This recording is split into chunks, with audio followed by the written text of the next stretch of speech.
কষ্ট করে আমরা কর্ম করছি, আপনারা সবাই দেখছেন যারা আছে।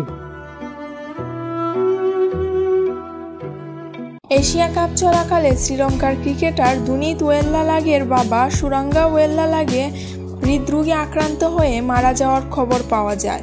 বৃহস্পতিবার 18 সেপ্টেম্বর রাতে এই খবর পাওয়ার মধ্যেই বাংলাদেশি এক ক্রিকেটারকে নিয়ে এলো দুঃসংবাদ। মারা গেছেন জাতীয় দলের তারকা পেসার এবাদত হোসেনের বাবা নিজামুদ্দিন চৌধুরী। ইন্না লিল্লাহি ওয়া ইন্না ইলাইহি রাজিউন। বৃহস্পতিবার সন্ধ্যায় ইন্তেকাল করেন তিনি। মৃত্যুকালে তার বয়স হয়েছিল 78 বছর।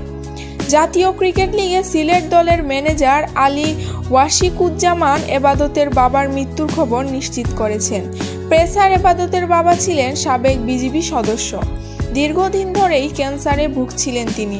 বৃহস্পতিবার সন্ধ্যায় হঠাৎ কিছুটা অসুস্থ বোধ করলে এবাদতই তাকে নিয়ে সিলেটের হাসপাতালে নিয়ে যান।